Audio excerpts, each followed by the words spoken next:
Hello, hello.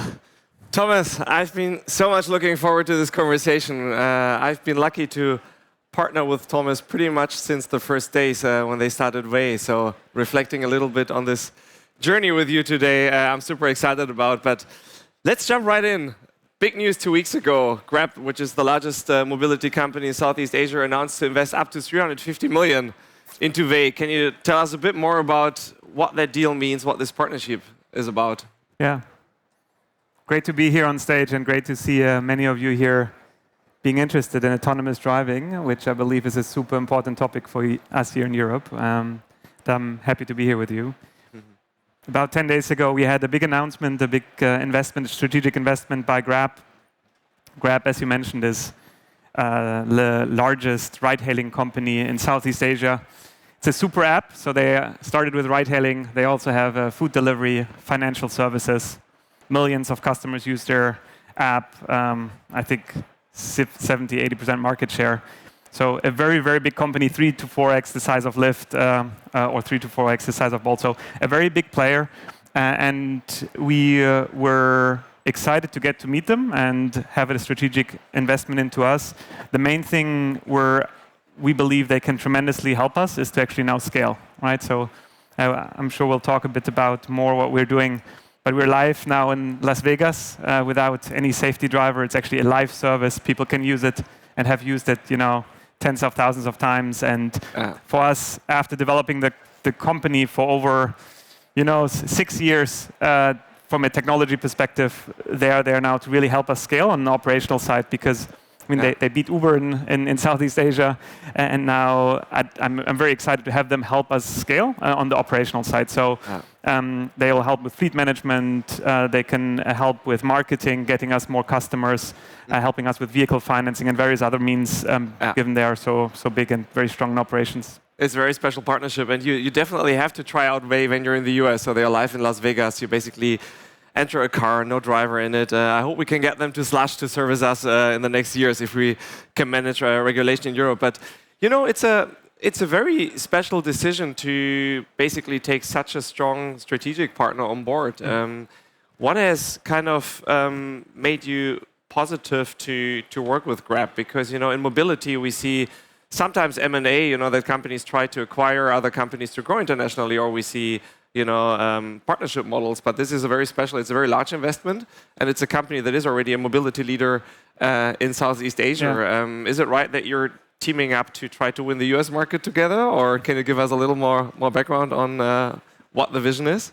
No, I think first of all, Grab is also a founder-led company. So the CEO is the founder who built up the company from the ground up for many years, and I think there was an immediate connection, and I think it's very important that you can think that you have a partner that hopefully will be there for the many years to come and shares the same vision, right? So when I talked to Anthony at length, and spent much time with him, it was very clear that we share the same vision when it comes to replacing car ownership. So our vision is to replace private car ownership to build livable and sustainable cities. We believe having your own car that's standing 95% of the time, taking up valuable space from us humans living in them, plus most of the time being petrol-powered cars is not the right thing, and we love to help change that, and he shares that with everything. So I think that, and being founder-led were the main reasons. Yeah, it's very special.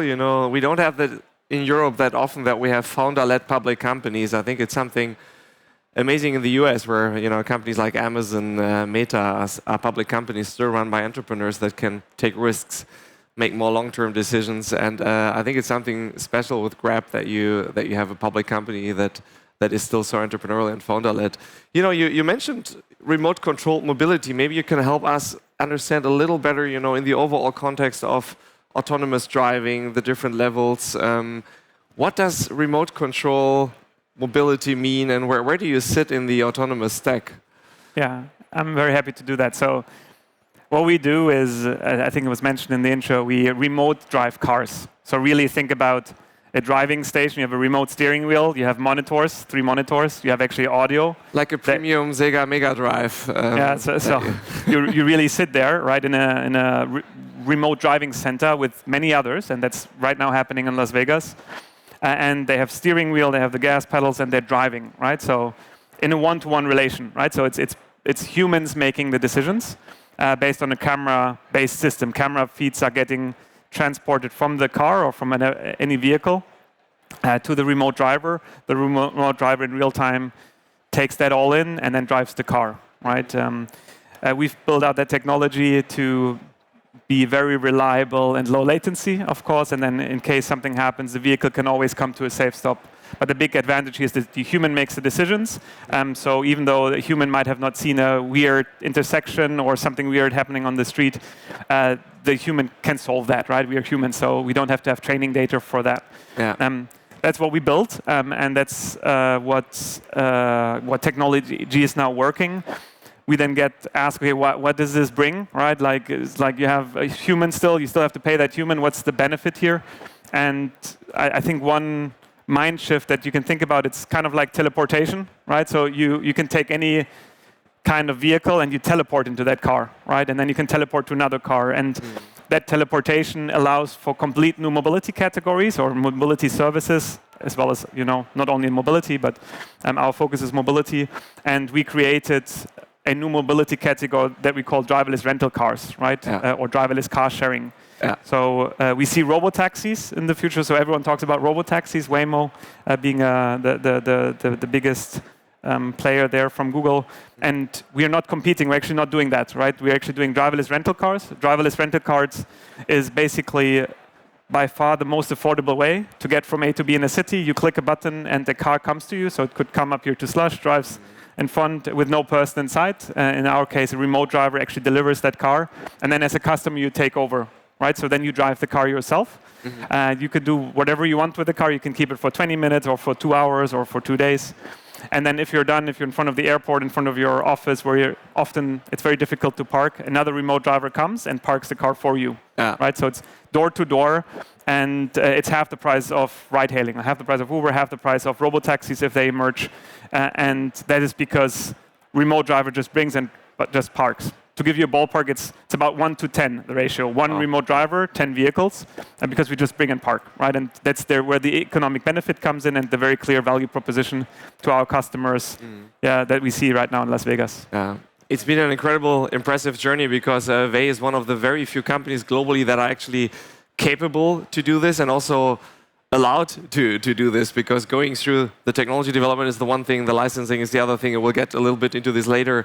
And I would be super curious, if we look at the overall state of autonomous driving and development, and you mentioned Waymo in San Francisco, you mentioned like a few other approaches. How do you see kind of remote driving fitting into this? Do you feel this is a bridging technology? Are you planning to go into fully autonomous one day, or what is would be super keen to get your understanding of the state of autonomous tech? Like, I mean, it has been promised for 20 years. Elon Musk, I think, said many times, next year, and he's still working on it. Where do you see the state of autonomous driving, and how do you feel your vision fits into that? Yeah. I think one important item to remember, I know that many people talk about Waymo, and it's a fantastic technology and product, and it works very well in the US.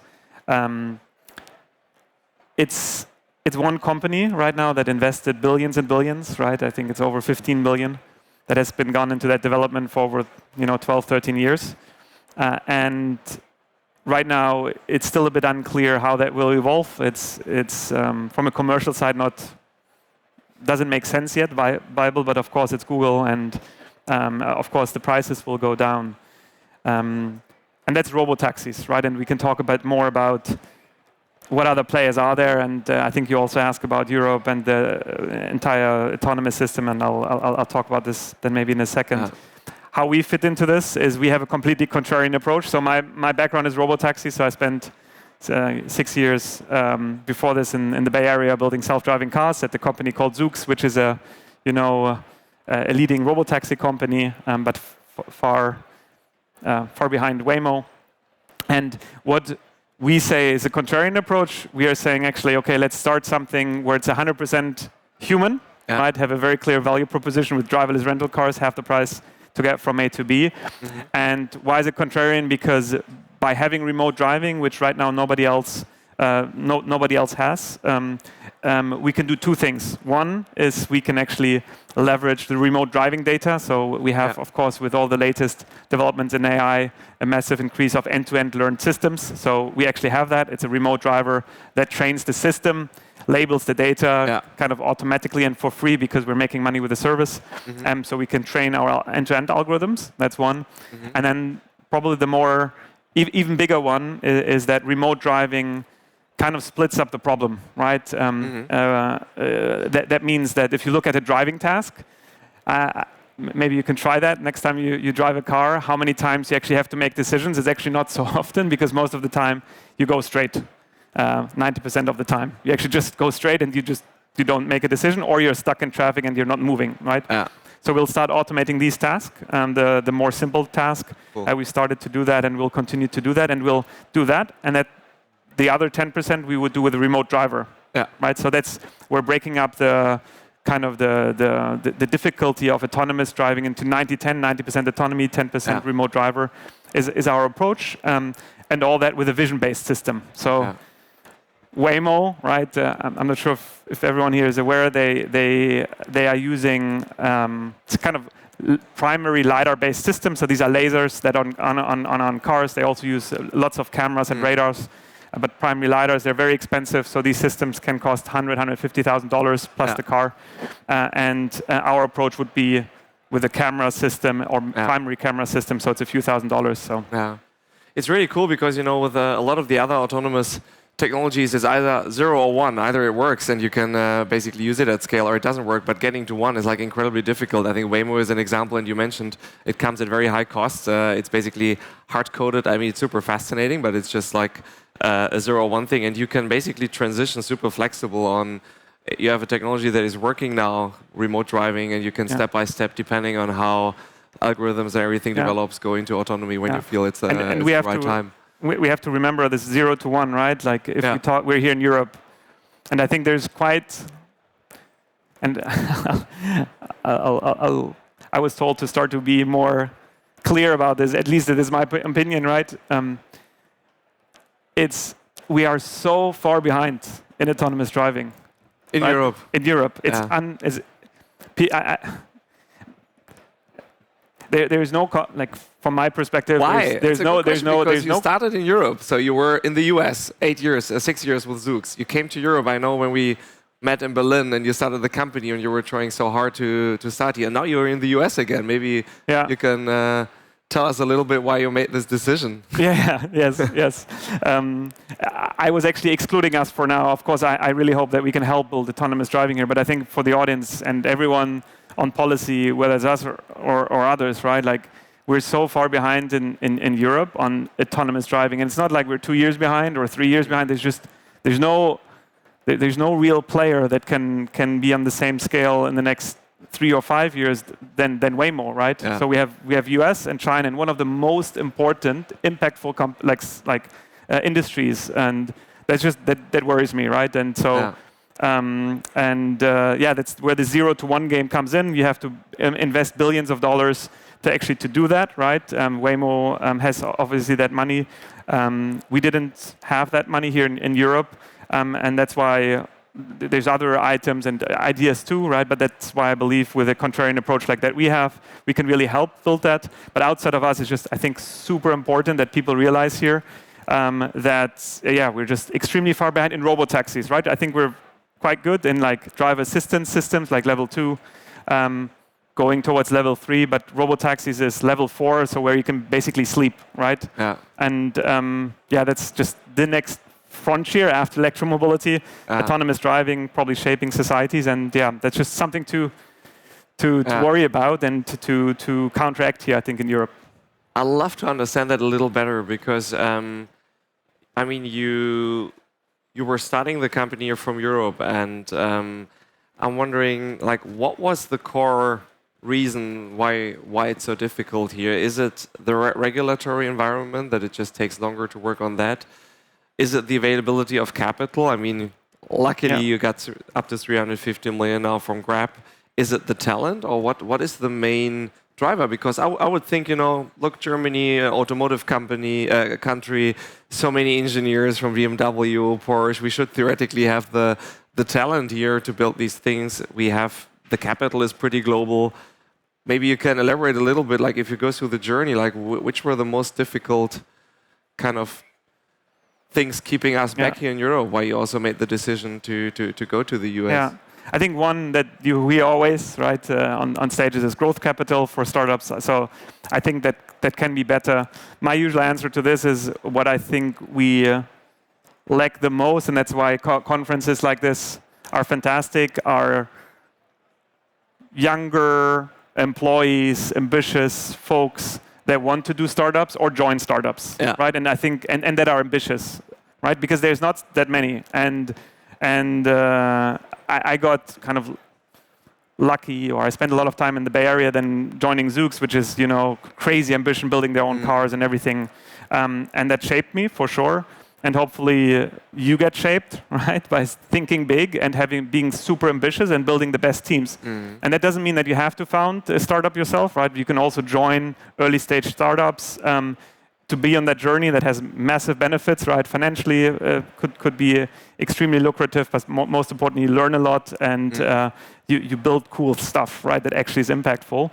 And I think that's actually something that is more and more important. So conference like this, every opportunity I have, I just encourage everyone to think big and do the things that you maybe start, or that you think a lot, and then many people don't do them. I think having that ambitious founding team or people that join early startups, the best in the industry, that's, I think, very important. On our particular item, why we're now, I would say, unfortunately, back in the US and from our go-to-market, was for regulatory reasons. We became the first and are still the only company in Europe that drove on public streets without safety driver. We did this in Hamburg, but unfortunately there was no clear path how to scale very commercially within the regulatory framework, and that's just so important because the tech was working. Then we had to say, okay, now where do we invest? First 20, then 50, now 100. These are cars, so these are obviously big investments. And then we made the difficult decision to then focus our go-to-market in the US, and that's why we're now in Las Vegas. We also plan to grow significantly in the US, but at the same time, hopefully, we can also, start, in parallel in Europe. Yeah, no, thanks for sharing this. I think very, very honest insights, and I have deep respect for you going through this journey. And it also makes me a bit sad, because Thomas built an incredible team starting in Europe, on the technology side, being the global leader even, and then trying it out in Hamburg, and then just from the regulatory side of things, getting that slowdown when you compete globally in a market that is incredibly competitive, and then again losing such a technology stack to the US as the first market. But incredible that you still have a lot of the team here, and that you keep an eye on coming back. It's a cool thing, by the way. I agree. I'd love to have it, in Berlin and Hamburg and here. I want to have it in Munich, please. But what we do now is we actually have engineering, right, and kind of core team here. We'll build this out and have now a bigger focus in the go-to-market in the US. So that's obviously also like a model that can work well for many, many companies. Yeah. Let's talk a bit about regulation in a minute, but I'd love to shift gears a little bit to the start of your story, because we have many founders here, or many people that want to start companies also in the deep tech area. When was the moment when you came up with the idea to say, I start this company? And what was your early journey, when leaving Zoox, making the decision to build Vey? I had a first company in Germany. I'm from Germany originally, then went to the US, and then joined Zoox. The main reason why I started Vey was exactly what you said in the beginning. I don't know if you remember, you said it's 1 year away. My exams are always 3 years away. So when I joined Zoox, it's 2020, we'll have self-driving cars everywhere. Interestingly, like the robotaxi industry went through optimism, then kind of pessimism. Now it seems much more on the optimism, but still today, in particular in Europe, but also, robotaxis. We talked about Waymo and the immense costs. Many people say it's the wrong stack. Let's build everything end to end, right? Not these kind of multiple, control, location, decision systems. They do everything end to end. So let's see. But that was the main reason, right? Like I was thinking, okay, can we do something different? How can we bootstrap to market, right? And I mean, it took a long time to build that bootstrap technology, but we did it, right? And that was the main motivation. It's like it felt so far out, and it felt not so much not lean startup or design thinking. How do you get something out to get feedback? And that's how we started Vey with this different approach. Yeah, I still recall when we met in August during summer, and you had the first remote controlled version, I think, with a small car. And then I think many people don't know, I often realize is, of course, robotaxi companies have remote drivers. They have it a bit different than us, so they don't have these cars, but they have remote operators. So big costs of Waymo and also Zoox. They have humans making the decisions. So there was this, there is this tech, but how can we leverage in a different way? Of course, yeah. Well, I love this story, and it really goes back to a long time ago, because Thomas's co-founder is actually one of my closest friends I went to university with, and I'm also best man of him, so always getting that life insights. But look, from the outside, it always looks like a perfect journey, starting the company, raising a few $100 million, being in the US, being the only company allowed in Europe to do this. But the journey isn't as linear from the inside as it is from the outside, and I'd love to hear about your toughest moment, and I know there were many that you need to master, but like what was the toughest moment during this journey, and how did you master it? Yes, as you know, there were many challenges, and I agree, right? Like from the outside, it's like crazy journey, and like everything is perfect, and I would say there was twice in the first 4 years times where we just didn't think it was technically feasible, or once that it was not technically feasible, and once there was just a surprise. First one was a surprise that I maybe naively, or when we started, we thought that there would be what's called drive-by-wire systems. So these are, that you think, you can get in any car, you can just tell the software brake, for example. And we thought, hey, there are cars out there, or Bosch, Conti, and someone should have that because that's needed for self-driving cars. And then quickly it turned out that was not the case. To make it automotive grade, so that you can really take out the safety driver, because you need redundant brakes. So if the main brake fails, you don't have hydraulic brakes, because there's no human anymore in the car. So we acquired a company, and we built for close to 2 years with over 150 people our own very inexpensive automotive grade drive-by-wire system. So that was one challenge that we faced. And then the other one was latency. So of course, everyone, when we talk about remote driving, is, my cellular, I'm on the phone, and like, how can you remotely drive? Obviously, we use redundant network and have a lot of optimizations. But that was the second item, latency, where for 9 months we thought, okay, there's just too many outages. How is this at all possible? And just through, I would say, perseverance and just keep on engineering everything away, we were able to overcome that. Nice. What's the current latency? So is it in the milli 0 seconds, or? So it's much shorter than a blink of an eye. So a blink of an eye is 200 milliseconds. You do that many times per minute. So it's much shorter. But I know many people look for one latency number.